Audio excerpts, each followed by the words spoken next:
అందరికీ మరణాత. ఈ మోషేస్ ఉపవాస ధ్యానముల్లో దేవుని వాక్యమును ధ్యానించడానికి దేవుడు మనకు అనుగ్రహించిన సమయాన్ని బట్టి దేవునికి కృతజ్ఞతాస్తుతులు చెల్లించుకొంచున్నాను. ప్రార్థన ద్వారా ఈ కార్యక్రమమును ప్రారంభించుకుందాం. మహాపరిశుద్ధుడైన దేవా, నీ ఘనమైన నామమునికే స్తోత్రములు తండ్రి.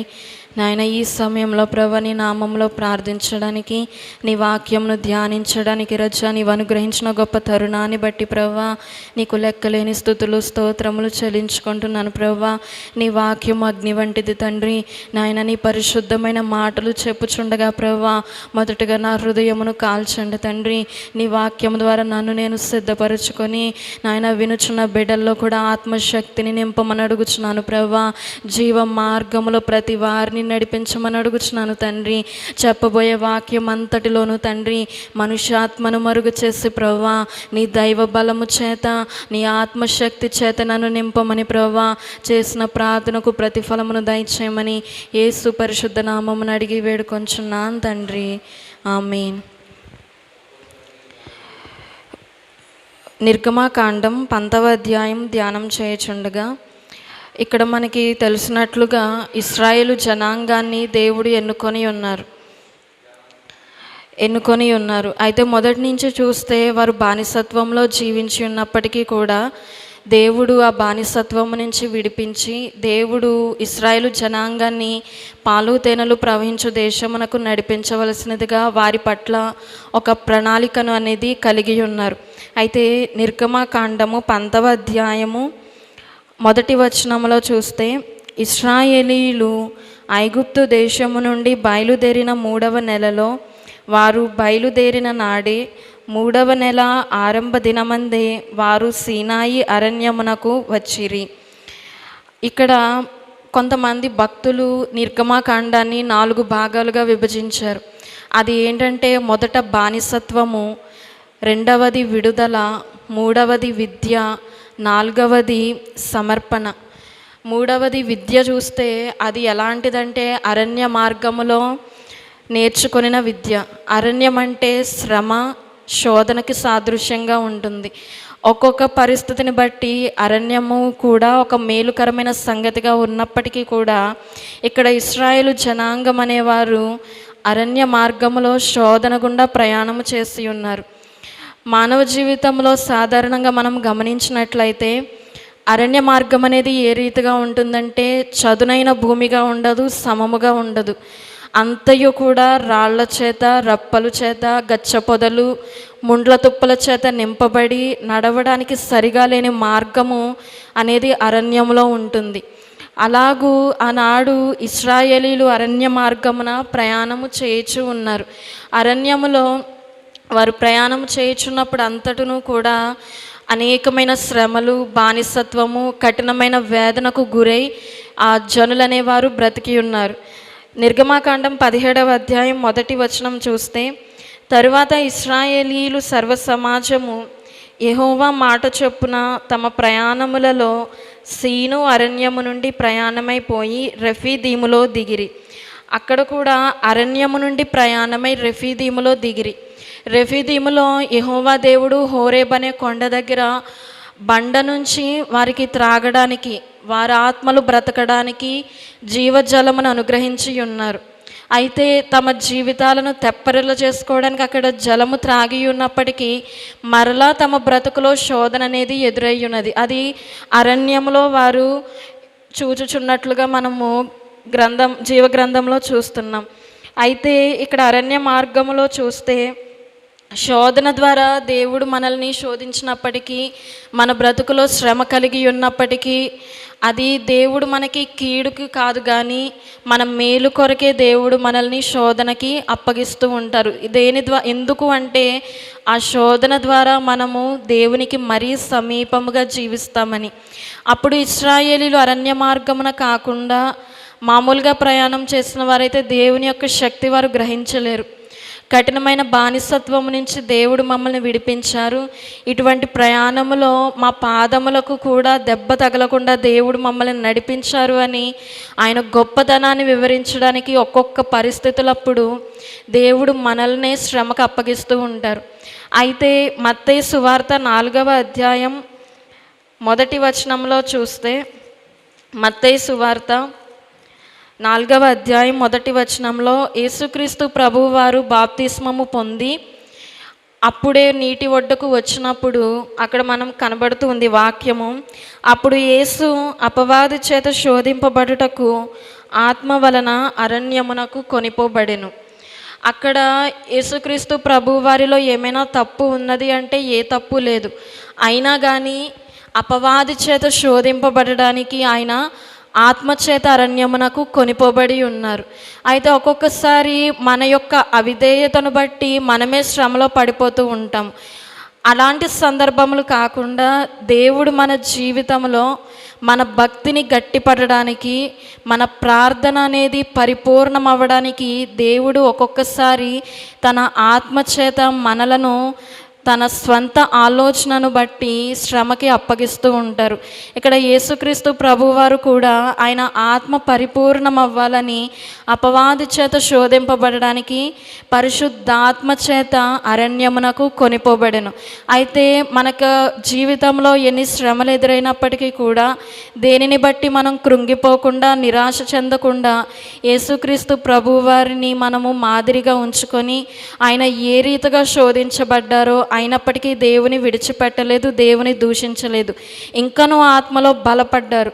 ఆ రీతిగా మనము కూడా శ్రమ కలిగిన, కష్టం వచ్చిన, కుటుంబంలో వ్యాధి కలిగిన, అది దేని వలన కలిగినదని యెహోవా యొద్ద విచారణ చేసే ఆత్మీయ అనుభవం అనేది మన ప్రతి ఒక్కరి జీవితంలో ఎంతైనా అవసరమై ఉన్నది. అయితే యేసు ప్రభు వారు ఆత్మచేత అరణ్యానికి కొనిపోబడినప్పుడు ఆయన ఏమాత్రము కూడా బలహీనత చెందలేదు, ఆత్మలో పరిపూర్ణులుగా జీవించి ఉన్నారు. తద్వారా ఏంటంటే మనకి జీవితంలో అన్ని క్రమముగా ఉన్నప్పుడు, అన్నీ సక్రమముగా జరుగుతున్నప్పుడు దేవుని యొక్క శక్తిని మనము పరిపూర్ణముగా గ్రహించలేము. ఎప్పుడైతే మన జీవితంలో శ్రమ అనే ఉప్పెన మనకి ఎదురవుతుందో అప్పుడే దేవుని సన్నిధానంలో మోకరించి తగ్గింపు మనసు కలిగి, అది మన భక్తి లోపమును బట్టి వచ్చినదా, మన ఆత్మ లోపమును బట్టి వచ్చినదా అని మన శరీరమునకు బాధ కలిగి ఉన్నప్పటికీ కూడా ఆత్మ వేదన పడుతూ దేవునికి మొర్రపెడుతూ ఉంటుంది. అయితే దేవునికి ఇష్టమైన ప్రార్థన అదే. ఆత్మతో చేసిన ప్రార్థనను ఆయన ఏమాత్రమును కూడా త్రోసివేయరు. మన ఆత్మ అనేది శ్రమల ద్వారా సిద్ధపడుతూ ఉంటుంది. ఆయన రాకడ కొరకు మన ఆత్మని ఆయన సిద్ధపరుచుకుంటారు. హెబ్రీయులకు రాసిన పత్రికలో 5వ అధ్యాయం 8వ వచనంలో, హెబ్రీయులకు 5వ అధ్యాయం 8వ వచనంలో, ఆయన కుమారుడై యుండియు తాను పొందిన శ్రమల వలన విధేయతను నేర్చుకొనెను. యేసుక్రీస్తు ప్రభువారు శోధించబడి ఉన్నప్పటికీ కూడా కుమారుడై యుండియు అంటే ఆయన మహిమను విడిచిపెట్టి శరీరానుసారముగా, శరీరాకారముతో, పాప శరీరాకారము ధరించుకొని మన కొరకు ఈ భూలోకము మీదకి వచ్చి ఉన్నారు. అయినప్పటికీ కూడా తాను పొందిన శ్రమల వలన విధేయతను నేర్చుకొనెను.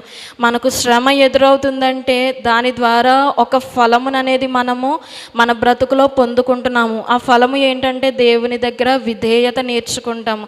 ఒక కుటుంబంలో చూస్తే తండ్రి కోపపడితే పిల్లలు తమ ఇష్టానుసారముగా మాట్లాడలేరు. తన తండ్రి కోపమును చల్లార్చడానికి ఆ పిల్లలు ఏ రీతిగా మాట్లాడతారు అంటే వినయముతోనూ విధేయతతోనూ మాట్లాడి తన తండ్రిని శాంతిపరుస్తూ ఉంటారు.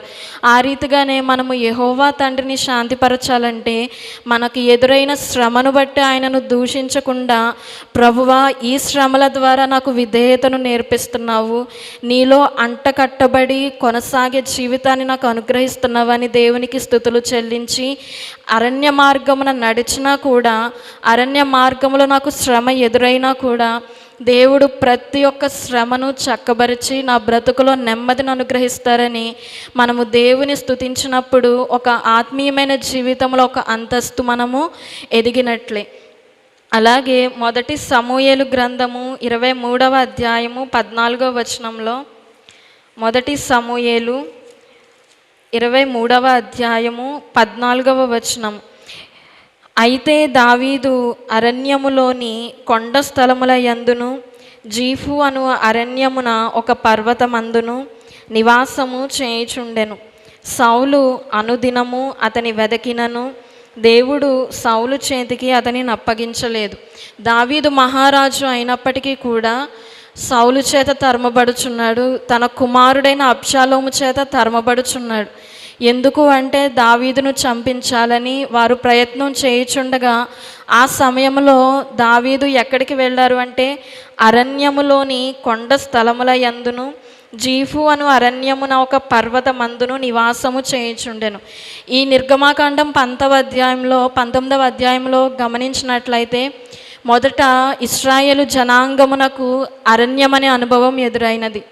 తరువాత కొండ అనే అనుభవం, పర్వతము, శిఖరము, ఈ మూడిట్లకి కూడా చాలా వేరువేరుగా ఉన్నాయి. వాటి అనుభవాలు, వాటి అంతస్తులు వేరుగా ఉంటాయి. అయితే మనము దేవునికి మనల్ని మనం సమర్పించుకొనినప్పుడు ఆత్మలో పట్టుదల కలిగి దేవుని కొరకు నేను ఎలాగైనా సరే సరిగా నేను జీవిస్తాను అని సమర్పణ జీవితం కలిగినప్పుడు దేవుడు వారిని దిగువ స్థలములో ఉంచరు కానీ ఎత్తైన స్థలములోనికి ఎక్కించే దేవుడు. అయితే ఎత్తైన స్థలములోనికి ఎక్కించుచున్నప్పుడు మనకి మార్గం అంతయు కూడా సాఫీగా జరగదు. ఎన్నో శోధనలు ఎదురవుతాయి, ఎన్నో శ్రమలు ఎదురవుతాయి. దావీదు పాడి గొర్రెలను మేపే దావీదుని దేవుడు సింహాసనం ఎక్కించి ఉన్నారు. ఆ సింహాసనం ఎక్కించి ఉన్నారంటే తన పరిస్థితుల్లో, తన జీవితంలో నెమ్మది లేదు కానీ అనేకమైన శ్రమల గుండా దేవుడు దావీదును నడిపించి ఉన్నప్పటికీ కూడా అరణ్య మార్గములో దావీదుని ఏమాత్రము కూడా ఆయన విడిచిపెట్టలేదు. ఈ అరణ్యములో దావీదు మరణాపేక్షతో తన ప్రాణమును రక్షించుకోవడానికి తను ప్రయాణం చేయుచుండగా సౌలు వెతుకుతున్నాడు. ప్రతి ఒక్క దినము కూడా ఏ రీతిగా చంపుదాము, ఏ స్థలములో దొరుకుతారు అని దావీదుని వెతికినప్పుడు శక్తివంతుడైన దేవుడు దావీదుకు గొప్ప కార్యము చేస్తారు. తన యొక్క జీవితమును, తన యొక్క ప్రాణమును సౌలు చేతికి అప్పగించలేదు, అనగా మరణమునకు అప్పగించలేదు. ఎప్పుడైతే దేవునికి మనము సమర్పణ కలిగి జీవిస్తామో, దేవుని సన్నిధానములో కుడి ఎడమలకి తొలగిపోకుండా బాప్తిస్మము పొందిన నాటి నుండి కూడా దేవుని రాకడ ఆలస్యమైన మన మరణము వరకు అయినా ఆయన యందు నమ్మకముగా జీవించినప్పుడు బలురెక్కసు చెట్ల మధ్యలో మనము నడిచి ఉన్నప్పటికీ కూడా మన మార్గమంతయు చదును చేసి ఆనాడు దావీదుని ఏ రీతిగా రక్షించి ఉన్నారో నేడు కూడా మనకు దేవుడు ఆ రీతిగా సహాయము చేసే దేవుడై ఉన్నారు. అయితే నిర్గమాకాండం 19వ అధ్యాయంలో చూస్తే 3వ వచనంలో మోషే దేవుని యొద్దకు ఎక్కిపోవగా యెహోవా ఆ పర్వతము నుండి అతని పిలిచి, నీవు యాకోబు కుటుంబకులతో ముచ్చటించి ఇశ్రాయేలులకు తెలుపవలసినదేమనగా, నేను ఐగుప్తీలకు ఏమి చేసితునో మిమ్మును గద్ద రెక్కల మీద మోసి నా యొద్దకు మిమ్ము నెట్లు చేర్చుకొంటినో మీరు చూచితిరి. ఇక్కడ మోషే భక్తుని దేవుడు ఎన్నుకొని ఒక పర్వతము మీద మోషే భక్తునితో మాట్లాడుతూ ఉన్నారు. అయితే మనము పర్వతం గురించి ఆలోచన చేస్తే కింద దిగువ భాగంలో రాళ్ళన్నీ కూడా క్రమముగా పేర్చబడవు. అయితే ఆ రాళ్ల మధ్యలో మనం ఏమాత్రము కూడా నడవలేము. రాళ్ల కంటే ఎత్తైనది కొండ, కొండ కంటే ఎత్తైనది పర్వతము, పర్వతము కన్నా ఎత్తైన అనుభవం ఏంటంటే శిఖరము. ఇక్కడ మోషే భక్తుణ్ణి మొదట దేవుడు పర్వతం ఎక్కించి పర్వతము మీద మోషేతో మాట్లాడుతున్నారు. ఆ తరువాత పర్వతము దగ్గర నుంచి శిఖరం అనే అనుభవంలోనికి ఎక్కించి ఉన్నారు. మీకా గ్రంథము 4వ అధ్యాయము 1వ వచనంలో చూస్తే, అంత్యదినములలో యెహోవా మందిర పర్వతముల శిఖరమున స్థిరపరచబడి కొండల కంటే ఎత్తుగా ఎత్తబడగా ప్రవాహము వచ్చినట్లు జనులు దానిలోనికి వత్తురు. ఇక్కడ శిఖరం అనే అనుభవాన్ని మనము చూస్తున్నాము. యెహోవా మందిర పర్వతం అనేది చాలా ఎత్తైన స్థలములో ఉండేది. అప్పుడు ఆయన మందిర పర్వతముల శిఖరమున స్థిరపరచబడి, అంటే పర్వతముల కన్నా ఎత్తైన స్థలములో శిఖరమున ఆ మందిరం అనేది స్థిరపరచబడి కొండల కంటే ఎత్తుగా ఎత్తబడగా ప్రవాహము వచ్చినట్లు జనులు దానిలోనికి వత్తురు. ఇది మన జీవితంలో అన్వయించుకుంటే మన ఆత్మీయమైన జీవితము దేవునికి కావలసింది ఏంటి అంటే మన ఆత్మీయమైన జీవితము, ఎన్ని ఫలాలు కలిగి ఉన్నాము, ఏ రీతిగా దినదినము దేవుని కొరకు సిద్ధపడుచున్నామని దేవుడు ప్రతి దినము కూడా మనల్ని కనిపెట్టి చూస్తూ ఉంటారు. అయితే మనము కింద దిగువ స్థానములో ఉండకుండా పర్వతమనే అనుభవంలోనికి ఎక్కి తద్వారా శిఖరము ఎక్కి ఆ శిఖరము ఎత్తైన కొండల కంటే ఎత్తైన అనుభవంలో ఉంటుంది. కాబట్టి మనము కూడా దేవుని సన్నిధానంలో మనోనిదానము కలిగి ప్రార్థన చేసినప్పుడు, సన్నిధి చేసినప్పుడు, దేవుని సమయంలో ఆయన సన్నిధిలో కనిపెట్టుచున్నప్పుడు ఏ చెడ్డ తలంపు కూడా రాకుండా మన మనస్సును ఆయన యందు దృఢపరచుకొని ఉన్నప్పుడు మన ఆత్మీయమైన జీవితమును కూడా అటువంటి శిఖరమైన అనుభవములోనికి దేవుడు ఎక్కించగలిగిన సమర్థుడు. ఎందుకంటే ఆయనకు సమీపముగా జీవించిన వారిని ఆయన ఎంత మాత్రమును కూడా త్రోసివేయరు. అదే మీకా గ్రంథము 6వ అధ్యాయము 4వ వచనంలో చూస్తే, ఐగుప్తు దేశములో నుండి నేను మిమ్మును రప్పించి తిని, దాసగృహములో నుండి మిమ్మును విమోచించి తిని, మిమ్మును నడిపించుటకై మోషే, అహరోను, మిర్యాములను పంపించి తిని. దేవుడు ఏ ఒక్కరిని కూడా విడిచిపెట్టే దేవుడు కారు. అప్పటి వరకు ఇశ్రాయేలీయులు బానిసత్వములో జీవిస్తున్నప్పటికీ దేవుడు ఏమని సెలవిస్తున్నారంటే, ఐగుప్తు దేశములో నుండి, అంటే ఐగుప్తు అనగా బానిసత్వము నుండి నేను మిమ్మల్ని రప్పించి తిని, దాసగృహములో నుండి మిమ్మును విమోచించి తిని, మిమ్మును నడిపించుటకై మోషేను, అహరోనును, మిర్యామును నియమించి తిని. ఏనాడు కూడా మనల్ని ఒంటరిగా విడిచిపెట్టే దేవుడు కాదు. ఆనాడు ఇశ్రాయేలును నడిపించడానికి, వారిని విమోచించడానికి మోషేను రక్షణకర్తగా ఎన్నుకొని దేవుడు ఆ ఐగుప్తు దేశంలో నుంచి ప్రజలకు దేవుని యొక్క మాటలు చెప్పడానికి మోషేని ఎన్నుకొని, మోషేని మధ్యవర్తిగా ఉంచి దేవుని మనస్సులో ఉన్న ప్రతి ఒక్క మాటను కూడా తన జనానికి మోషే ద్వారా బయలుపరిచారు. అయితే ఈ నిర్గమాకాండం 19వ అధ్యాయము 5వ వచనంలో అక్కడ ఇశ్రాయేలు జనాంగము గురించి దేవుడు ఒక ఆదరణకరమైన మాటను చెబుతున్నారు. ఏంటంటే, వారికి కలిగిన శ్రమను బట్టి వారు ఏమాత్రము కూడా భయపడకుండా ఒక ధైర్యము కలిగిన మాటను చెబుతూ ఉన్నారు. ఒక గద్ద ఏ రీతిగా అయితే తమ పిల్లలను రెక్కల మీద కాపాడుకొనుచున్నదో ఆ రీతిగా నేను మిమ్మల్ని కాపాడి ఉన్నాను అని దేవుడు చెప్పుచున్నారు. ఏంటంటే, గద్ద ఆకాశంలో ఎగురుచున్నప్పుడు ఇతర పక్షులు తన పిల్లలని తినివేయకుండా, తన పిల్లలని తీసుకొనకుండా, తన రెక్కల మీద అది భారమైనప్పటికీ కూడా, ఎందుకు అంటే వారికి జన్మనిచ్చింది కాబట్టి ఆ పిల్లల్ని ఏమాత్రము విడిచిపెట్టదు. రెక్కల మీద ఏ రీతిగా అయితే కాపాడి ఉన్నదో ఆ రీతిగా నేను మిమ్మల్ని కాపాడుతూ వస్తున్నాను. నేటికాల దినముల్లో చూస్తే చాలా అపాయకరమైన దినముల్లో మనం బ్రతుకుచున్నాం. ఎటు చూసినా భయము, ఆందోళన. అయినప్పటికీ కూడా వాటిని చూచి మనము వెరవకుండా దేవుని యందు నిరీక్షణ ఉంచి ప్రార్థించినప్పుడు ఆయన అది భారమైనా సరే మనలను తన రెక్కల మీద కాపాడుచు, సాతాను ఎవరిని మృంగుదునా అని తన నోరు వెళ్ళగ్రక్కి తిరుగుచుండగా తను సాతాను యొక్క వడిలో మనము పడిపోకుండా దేవుడు తన రెక్కల మీద అనుదినము కూడా మనల్ని కాపాడుతూ ఉన్నారు. అంతేకాక అక్కడ ఇశ్రాయేలీయులకి ఒక ఆజ్ఞను అనేది మోషే ద్వారా ఇస్తున్నారు. ఏంటంటే 6వ వచనంలో, సమస్త భూమియు నాదే గదా, మీరు నాకు యాజక రూపమైన రాజ్యముగాను పరిశుద్ధమైన జనముగాను ఉందురని చెప్పుము. నీవు ఇశ్రాయేలీయులతో పలుకవలసిన మాటలు ఇవే అని చెప్పగా, మోషే వచ్చి ప్రజల పెద్దలను పిలిపించి యెహోవా తనకు ఆజ్ఞాపించిన మాటలన్నీ వారి ఎదుట తెలియపరచెను. అయితే యెహోవా దేవుడు పర్వతము మీద మోషేతో ఏం చెప్తున్నారంటే, మీరు నాకు జనులై ఉన్నారు, సమస్త భూమియు నాదే.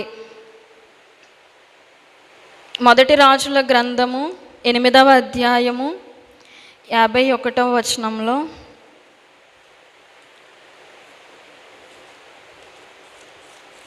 మొదటి రాజుల గ్రంథము 8వ అధ్యాయం 51.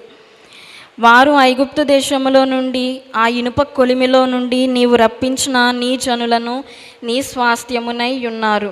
అక్కడ ఇశ్రాయేలు జనాంగముని ఎక్కడి నుంచి రప్పించారు అంటే, ఇనుప కొలిమిలో నుండి వారిని రప్పించి దేవుడు వారిని స్వంత జనముగా చేసుకొని ఉన్నారు. ఇక్కడ మోషేతో సెలవిస్తున్నారు 5వ వచనంలో, కాగా మీరు నా మాట శ్రద్ధగా విని నా నిబంధన అనుసరించి నడిచిన ఎడల మీరు సమస్త దేశ జనులలో నాకు స్వకీయ సంపాద్య మగుదురు. దేవుడు ఇశ్రాయేలు జనాంగమును రక్షించిన తరువాత ఏం చేయాలి అంటే, దేవుడు మన బ్రతుకుల్లో కూడా అనేకమైన కార్యాలు చేస్తూ ఉంటారు. ఆ కార్యాలు రుచి చూచిన తరువాత దేవుని మరచిపోకుండా ఆయన మాట శ్రద్ధగా విని తన నిబంధనను అనుసరించి నడిచిన ఎడల మీరు సమస్త దేశ జనులలో నాకు స్వకీయ సంపాద్య మగుదురు. అంటే దేవుడిచ్చిన ప్రతి ఒక్క ఆజ్ఞ ప్రకారముగా జీవించినప్పుడు ఆయనకు స్వకీయ సంపాద్యముగా ఉంటాము. అంటే తమ దేవునికి స్వంత బిడ్డలుగా ఉంటాము. ఇక్కడ సొలొమోను మందిరము కట్టించి అదే మాట చెప్పుచున్నారు. ఐగుప్తు దేశంలో కఠినమైన బానిసత్వము నుంచి, ఇనుప కొలిమి నుంచి మిమ్మల్ని రప్పించిన దేవుడే మీకు ఇప్పుడు తోడుగా ఉన్నారు.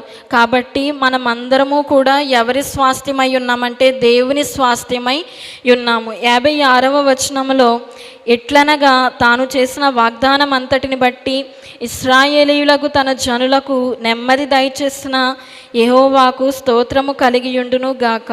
తన దాసుడైన మోషే ద్వారా ఆయన చేసిన శుభ వాగ్దానములో ఒక మాటైనా తప్పిపోయినది కాదు. దేవుడు విధించిన ఆజ్ఞ ప్రకారముగా జీవించాలంటే, దేవుని కొరకు నిష్కలంకమైన భక్తి కలిగి మనము బ్రతకాలంటే అది చాలా కష్టతరమైనది లోకములో. ఎందుకంటే నిత్యము కూడా మన ఆత్మకు శరీరమునకు నిత్యము పోరాటమే జరుగుతూ ఉంటుంది. అటువంటి సమయంలో దేవుడు ఇచ్చిన మాటలు ఏ రీతిగా ఉంటాయి? 56వ వచనంలో చదివినట్లయితే, అవి దయనొందిన మాటలు, నెమ్మది దయచేసే మాటలు. అయినప్పటికీ మనం ఒక్కొక్కసారి దేవుని ఆజ్ఞను మీరి జీవిస్తూ ఉంటాం. అయితే మోషే ద్వారా దేవుడిచ్చిన ప్రతి ఒక్క మాట కూడా శుభ వాగ్దానముతో నిండి ఉన్నది. ఆయన కట్టడలను అనుసరించి నడుస్తున్నప్పుడు అది మనకి కఠినముగా ఉన్నప్పటికీ, బాధ కలిగి ఉన్నప్పటికీ కూడా అది దేవుని నోటి నుంచి వచ్చు ప్రతి ఒక్క మాట కూడా శుభ వాగ్దానమై ఉన్నది. ఇక్కడ చూసినట్లయితే యెహోవా దేవుడు మోషేకి చెప్పుచున్నారు, ఈ ఆజ్ఞల ప్రకారంగా జీవిస్తే వారు నా స్వాస్థ్యమై ఉంటారు అని చెప్పారు. తర్వాత ఒక పర్వతము మీదకి, సీనాయి పర్వతము మీదకి నీవు ఎక్కి రావాలను, అక్కడ నేను నీతో మాట్లాడతాను అని మోషే భక్తునితో యెహోవా దేవుడు సెలవిచ్చి ఉన్నారు. అయితే గమనించినట్లయితే ఇశ్రాయేలు జనాంగం అంతటితో కూడా మోషే ప్రయాణం చేసి ఉన్నారు. కానీ దేవుడు ఆ పర్వతము మీదకి మోషేను మాత్రమే ఎక్కి రమ్మంటున్నారు. ఇశ్రాయేలులు ఎవ్వరూ కూడా ఆ పర్వతమునకు ఎక్కకూడదు. ఇశ్రాయేలీయులు మోషేతో ప్రయాణము చేసి ఉన్నప్పటికీ కూడా పర్వతము ఎక్కే అనుభవములోని వారి జీవితం అనేది లేదు. మోషే పర్వతం ఎక్కి దేవునితో మాట్లాడే అనుభవములో అటువంటి అంతస్తు కలిగి బ్రతికి ఉన్నారు. ఎందుకు అంటే ఆయన పర్వతం ఎక్కుచున్న సమయంలో తన ప్రయాణము రాజగృహములో జీవించి ఉన్నప్పటికీ కూడా తను ఏమని నిశ్చయించుకున్నారు, తన యొక్క తీర్మానం అనేది చాలా ఉన్నతమైన తీర్మానం కలిగి ఉన్నారు. నేను రాజగృహములో ఉన్నను, ఇశ్రాయేలు ప్రజలతో, దేవుని ప్రజలతో శ్రమ అనుభవించడమే నాకు మేలని ఆత్మ సంబంధమైన తీర్మానం కలిగి ఉన్నారు. అక్కడ ఇశ్రాయేలీయుల యొక్క భక్తికి మోషే యొక్క భక్తికి వ్యత్యాసం అనేది మనము చూడగలుగుతూ ఉన్నాము. అందుకు ఆ యొక్క స్థితిని బట్టి దేవుడు మోషేతో మాత్రమే మాట్లాడే దేవుడై ఉన్నారు. ఎప్పుడైతే మనము కూడా సంఘములో జీవిస్తున్నప్పుడు కొందరు ఆవరణము ఉన్న అంతస్తులో ఉంటారు, కొందరు పరిశుద్ధమైన స్థలములో ఉన్న అంతస్తులో ఉంటారు. ఎవరి యొక్క విశ్వాసము భక్తి బట్టి వారి యొక్క అంతస్తు అనేది వారు వృద్ధిపరుచుకుంటూ ఉంటారు. అయితే వాక్య జ్ఞానము కలిగి ఉన్న వారి అంతస్తు అది వేరుగా ఉంటుంది. వాక్యములో జ్ఞానము కలిగి ఆ జ్ఞానమును పెంపొందించుకుంటూ ఆత్మలో బలము కలిగి ఆయన ఇచ్చు మర్మములను తెలుసుకొని ఆత్మలో బలము పొందుకునే వారి శక్తి, వారి యొక్క ఆత్మీయమైన స్థితి అది చాలా ఉన్నతంగా ఉంటుంది. మనము కూడా అటువంటి స్థితిలో ఉండాలని దేవుడు ఆశపడుతూ ఉన్నారు. ఇక్కడ మోషే భక్తుని పర్వతము ఎక్కించమని ఏ మాట సెలవిస్తున్నారంటే, నీవు వెళ్ళి ఆ ఇశ్రాయేలు జనాంగమును నీవు పరిశుద్ధపరచవలెను. అయితే ఆ పర్వతమునకు చుట్టూ కూడా ఒక మేరను సిద్ధపరచవలెను. మేర అంటే ఏంటంటే అది సరిహద్దుగా ఉంటుంది. అంటే ఏదియు కూడా ఏ మనిషి కూడా ఆ పర్వతము మీదకు ఎక్కకుండా ఒక సరిహద్దును సిద్ధపరచాలి. ఎవరైతే ఆ పర్వతమును తాకుతారో వారు ఆ క్షణమే చనిపోవుదురు. కానీ ఆ పర్వతము ఎక్కిన మోషే మాత్రము చనిపోలేదు. ఆత్మలో జీవము కలిగి దేవునితో మాట్లాడే అనుభవంలో మోషే భక్తుడు ఉన్నారు.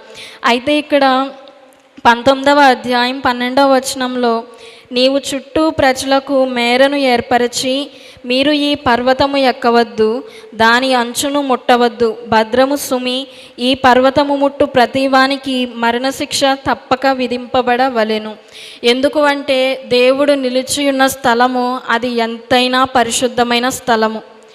ఆయన పాదములు మోపు స్థలము అది పరిశుద్ధమైనది, పవిత్రమైనది, మహాభయంకరమైన స్థలము.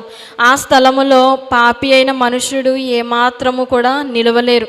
అక్కడ ఇశ్రాయేలు జనాంగమును ఎందుకు వద్దు అన్నారంటే, మనము ముందు అధ్యాయంలో చూస్తే అక్కడ మోషేను వారు శోధించి ఉన్నారు. ఐగుప్తులో మాకు తినడానికి ఆహారం లేదా, ఇక్కడ మమ్మల్ని చంపించడానికి తీసుకొని వచ్చావా అని ఆయన యందు సనిగి ఉన్నారు. అక్కడ వారి ఆత్మీయమైన జీవితం అనేది ఒక మెట్టు దిగిపోయి దేవునిలో వెనుకబడిన వారుగా ఉన్నారు.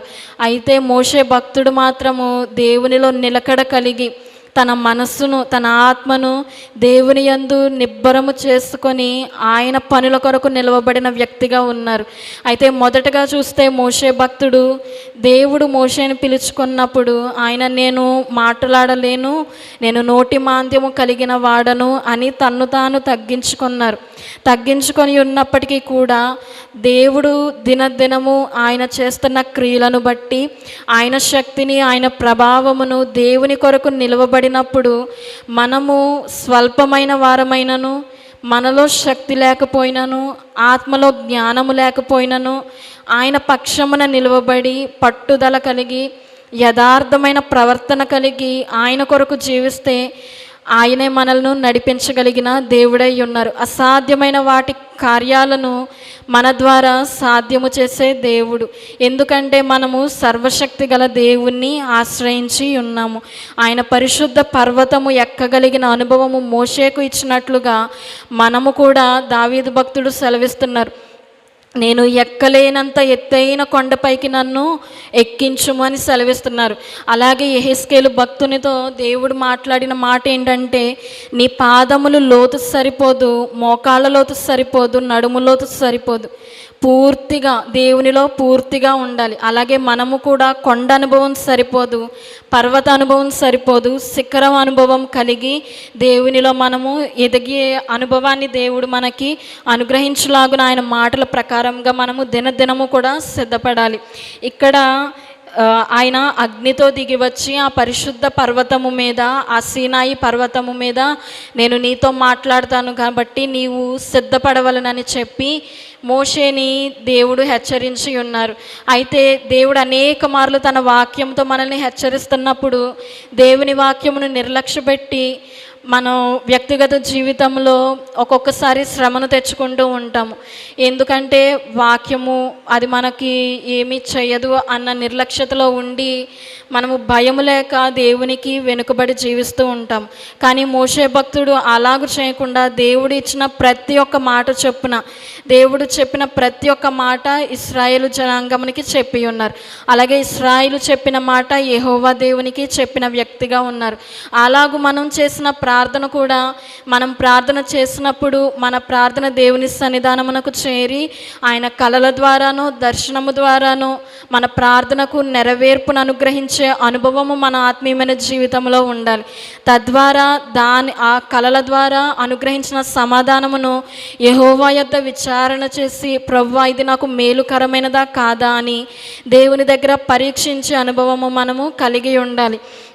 ఇక్కడ 17వ అధ్యాయములో 17వ వచనము ముందు మోషే భక్తుడు దేవుడు చెప్పిన ప్రతి ఒక్క మాట చొప్పున జీవించి ఇశ్రాయేలీలను పరిశుద్ధపరుస్తారు, వారిని ప్రత్యేకపరిచిన తరువాత 17వ వచనంలో, దేవునిని ఎదుర్కొనుటకు మోషే పాళెములో నుండి ప్రజలను అవతలకు రప్పింపగా వారు పర్వతము దిగువన నిలిచిరి. అక్కడ మోషే భక్తుడు ఏం చేస్తున్నారంటే దేవునిని ఎదుర్కొనుటకు, అలాగే ఇశ్రాయేలు జనాంగం ఎక్కడ ఉన్నారంటే పర్వతము దిగువన నిలిచిరి. సంఘంలో కూడా మనతో పాటు అనేక మంది కూర్చొని ఉంటారు. అదే రోజు మనతో సంస్కారపు విందు పాల్గొంటూ ఉంటారు, వాక్యం చదువుతూ ఉంటారు. కానీ దేవునితో వారి యొక్క సహవాసము ఒక్కొక్కరిది ఒక్కొక్కరిలా ఉంటుంది. మోషే భక్తుడు ఇశ్రాయేలు జనాంగముతో ప్రయాణం చేసి ఉన్నప్పటికీ తన యొక్క స్థితి దేవుని దగ్గరకు వెళ్ళి మాట్లాడే అనుభవంలో ఉంది. కానీ ఇశ్రాయేలీలు మాత్రం పర్వతము యొక్క దిగువ స్థలమున నిలిచే అనుభవంలో వారు ఉన్నారు. కాబట్టి మన యొక్క ఆత్మీయమైన జీవితము దేవుని యొద్ద ఎలాగూ ఉన్నదో ఇప్పుడైనా సరిచేసుకొని, ప్రభువా నీతో మాట్లాడే అనుభవాన్ని మాకు దయచేయమని దేవుని దగ్గర ప్రార్థించవలసిన అవసరం మనకు ఎంతైనా ఉన్నది. అయితే అక్కడ మోషే భక్తుడు దేవునిని ఎదుర్కొనడానికి వెళుతున్నారు. ఇప్పుడు ఒక మార్గమున వెళ్ళుచుండగా మనకి ఒక మనిషి ఎదురవ్వడం అది వేరు. ఎదుర్కొనడానికి వెళ్ళినప్పుడు అది ఏంటంటే ఆ వ్యక్తి యొక్క లక్షణములు మనం తెలుసుకొని, తనలో ఉన్న శక్తిని తెలుసుకొని, తన కొరకు మనము సిద్ధపాటు కలిగి మన తలంపులన్నీ కూడా నేను ఎలా అయినా సరే ఆ వ్యక్తిని ఎదుర్కోవాలి అన్న తీర్మానం కలిగి వెళుతూ ఉంటాం. అలాగే మోషే భక్తుడు కూడా దేవుని ఎదుర్కొనడానికి ఆయన శక్తిని ప్రభావమును తెలుసుకొని దేవుని ఎదుర్కోవాలంటే మామూలు శరీరముతో మన వల్ల ప్రయోజనం మన వల్ల అవ్వదు.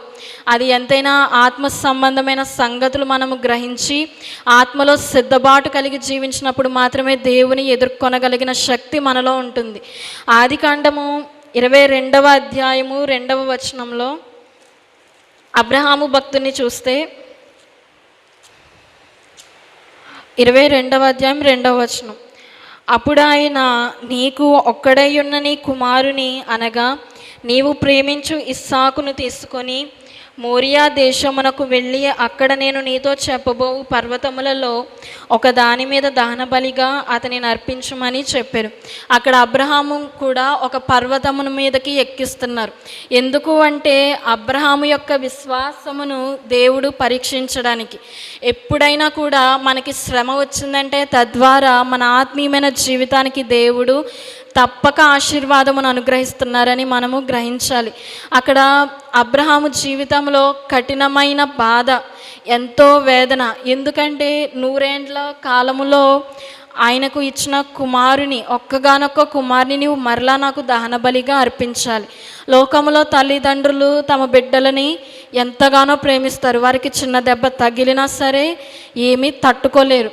అలాంటి ఒక్కగాన యొక్క కుమారుని బలిగా అర్పించమన్నప్పుడు అబ్రహాము యొక్క మనస్సు వేదన పడిపోయి ఉంటుంది, నలిగిపోయి ఉంటుంది. అయినప్పటికీ కూడా దేవుని యొక్క మాటకు విరోధముగా ఏ మాట పలకకుండా చిత్తము ప్రభువా అని చెప్పి తన విశ్వాసమును వృద్ధిపరుచుకొని ఉన్నారు. ఏమాత్రము కూడా దేవుడు మనల్ని శ్రమకు అప్పగించి ఉన్నప్పుడు అది మనకు కీడుకు కాదు, కానీ మన విశ్వాసాన్ని పరీక్షించి మనల్ని పరిపూర్ణులుగా చేయడానికి.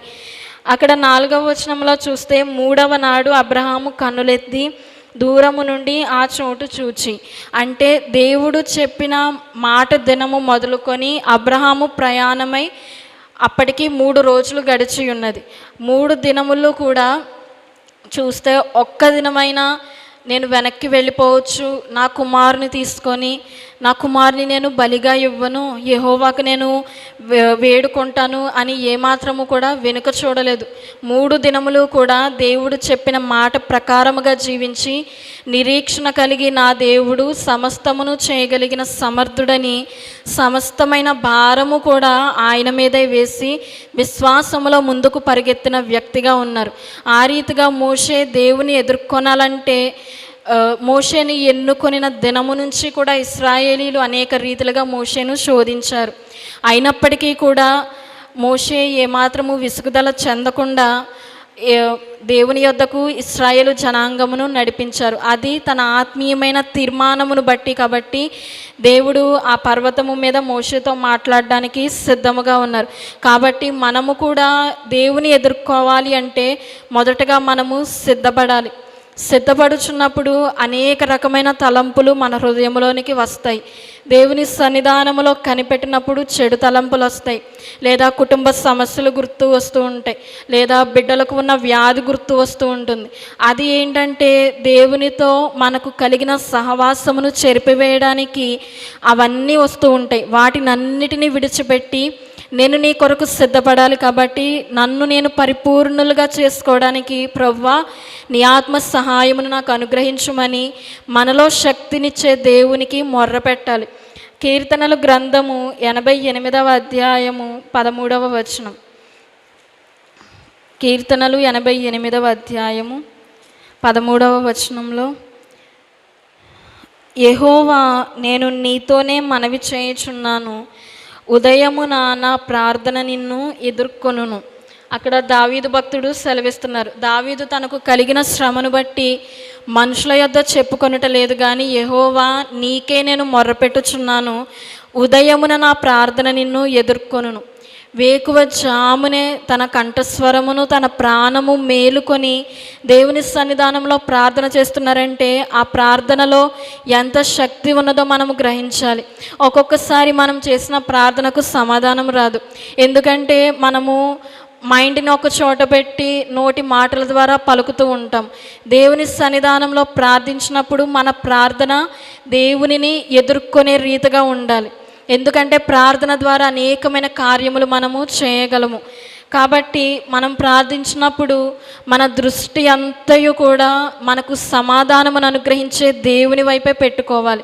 అంత గొప్ప ఉన్నతమైన స్థితి కలిగి ఉన్నాము అంటే ఆయన రాకడకు సిద్ధపడుచున్నప్పుడు దేవుడు తన పరిశుద్ధాత్మ చేత మనల్ని సిద్ధపరుస్తూ ఉంటారు.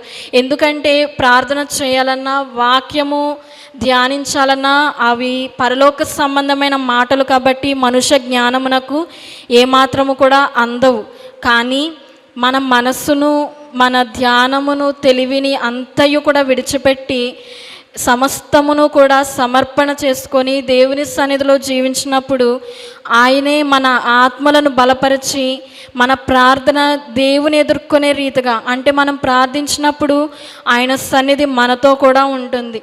మనం ప్రార్థించినప్పుడు మన ప్రార్థన వినడానికి వస్తున్నప్పుడు మన ప్రార్థన ఎదుర్కొంటుంది అంటే అట్టి ఆత్మీయమైన అనుభవము చాలా ధన్యకరమైనది. అటువంటి స్థితిలో మనం అందరము కూడా జీవించాలి.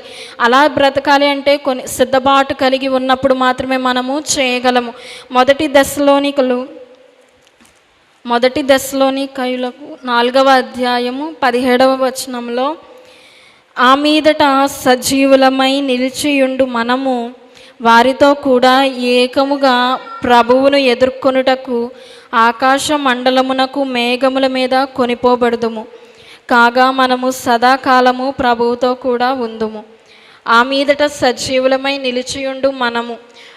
ఎందుకు అంటే ఎప్పుడైతే సిద్ధపాటు కలిగి జీవించి ఉన్నామో దేవుడు మనల్ని మృతులుగా ఏమాత్రము కూడా ఉంచరు.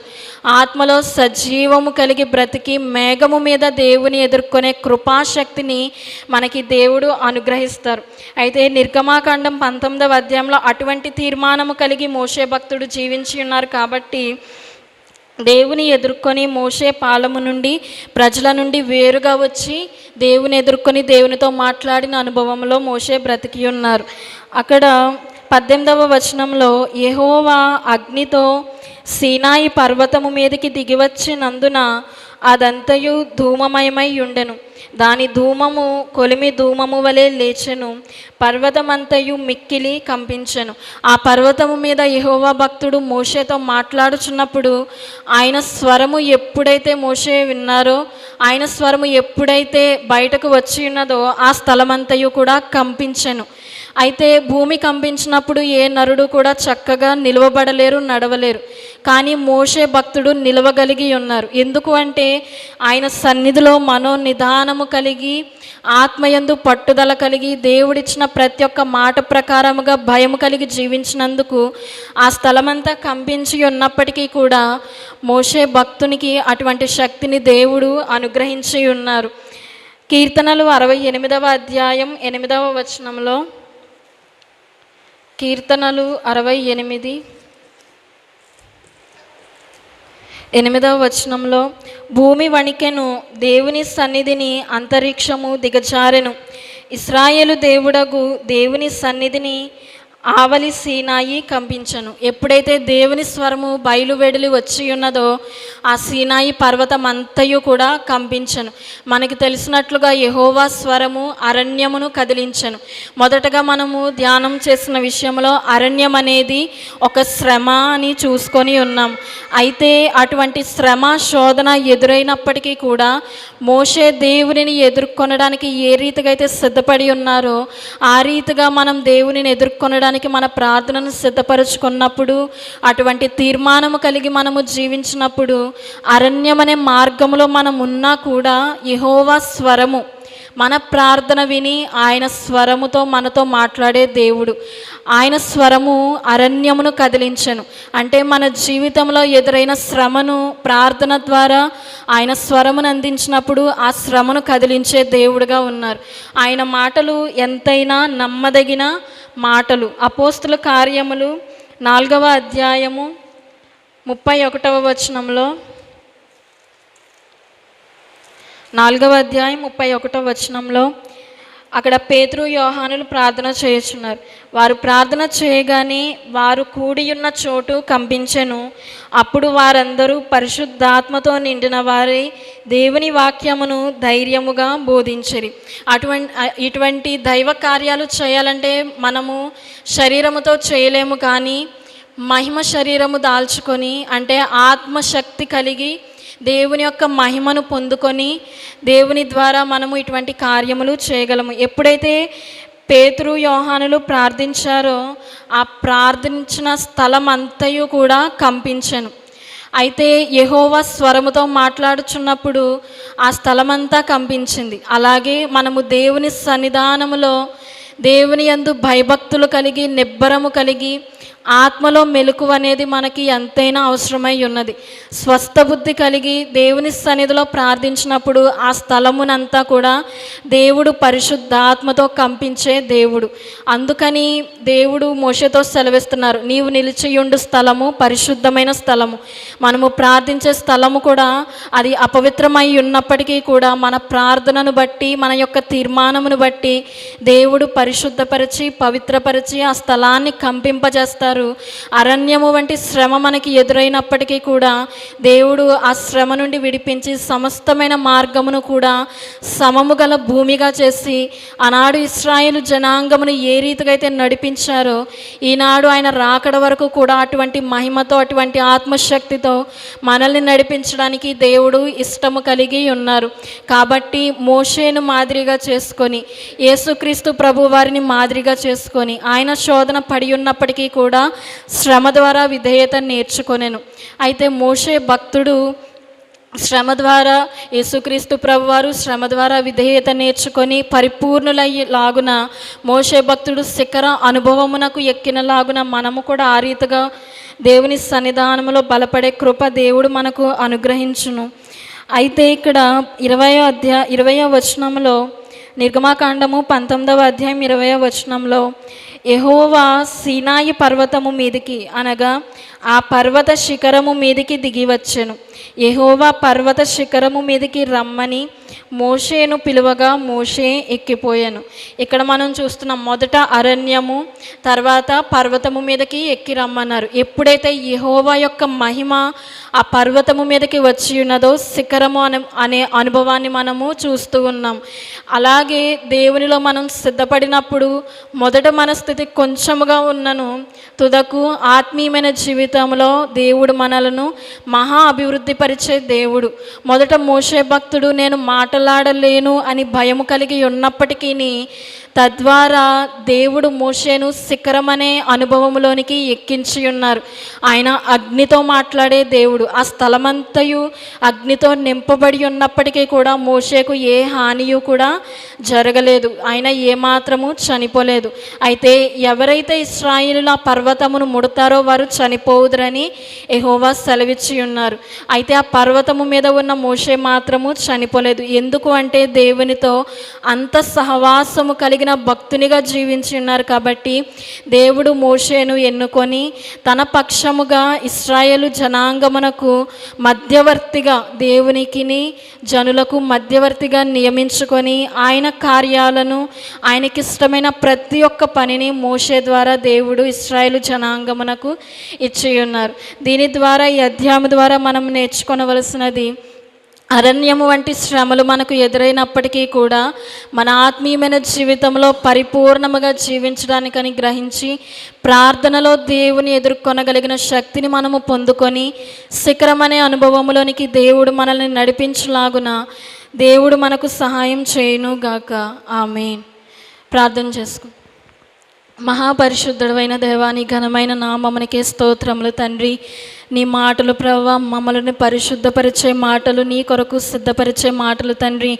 ఇంతవరకు నీ వాక్యము ధ్యానించుచున్నప్పుడు ప్రభువా నాయన, నీ వాక్యములో ఉన్న జీవమును నాయన వినుచున్న బిడ్డలకు కూడా అనుగ్రహించి ప్రతి వారిని బలపరచండి నాయన. వారి కుటుంబంలో నెమ్మదిని అనుగ్రహించండి. మోషే భక్తుని వలె ప్రభువా శిఖరమనే అనుభవములోనికి మా ఆత్మీయమైన జీవితాన్ని మేము ఎక్కించుకోవడానికి తండ్రి, నీతో మాట్లాడే అనుభవంలోనికి ప్రభువా మమ్మల్ని బలపరచమని ప్రభువా నీ పాదములు పట్టుకొని వేడుకొనుచున్నాను తండ్రి. నీవు మహారోషము కలిగిన దేవుడవు రజా నాయనా, నీకు స్తోత్రాలు చెల్లించుకుంటున్నాను ప్రభువా. నీ పరిశుద్ధాత్మగ్ని చేత ఆనాడు పేతురు యోహానులు ప్రార్థించినప్పుడు ఆ స్థలమంతయు కంపించునని ప్రభువా, వారు పరిశుద్ధాత్మతో నింపబడిన వారే నీ కొరకు తండ్రి ఘనకార్యములు చేసి ఉన్నారు. నీ శక్తిలో మార్పు లేదు ప్రభువా. నిన్న నేడు నిరంతరము ఏకరీతిగా ఉన్న దేవుడవు తండ్రి. నీ వాక్యము ద్వారా, నీ ఆత్మ ద్వారా ప్రభువా, నీ పరిశుద్ధాత్మ ద్వారా మమ్మల్ని ఒక్కొక్కరిని మండింపచేసి ప్రభువా నీ కొరకు పనికి వచ్చే పాత్రలుగా ప్రతి ఒక్కరూ వాడబడడానికి తండ్రి ఆయన నీ కృప ద్వారా నీ కనికరము కలిగిన కార్యములను మా ఎడల జరిగించమని అడుగుచున్నాను ప్రభువా. అలాగే ఈ సమయంలో తండ్రి కరోనా వైరస్ చేత ఎందరైతే బాధపడుచున్నారో, భయముతోనూ ఆందోళనతోనూ జీవిస్తున్నారో ప్రతి వారి జీవితంలోనూ సంపూర్ణమైన స్వస్థతను దయచేయండి. గాయము చేయువాడను నేనే, కట్టువాడను నేనే అని సెలవిస్తున్నావు ప్రభువా. నిజమైన ఆయన ఎన్ని శ్రమలు కలిగి ఉన్నప్పటికీ నీలో నమ్మకముగా జీవించగలిగిన కృప ప్రభువా ప్రతి ఒక్కరికి అనుగ్రహించమని, ప్రార్థనకు ప్రతిఫలం దయచేయమని యేసు పరిశుద్ధ నామమున అడిగి వేడుకొంచున్నాను తండ్రి. ఆమేన్. అందరికీ మరణాత.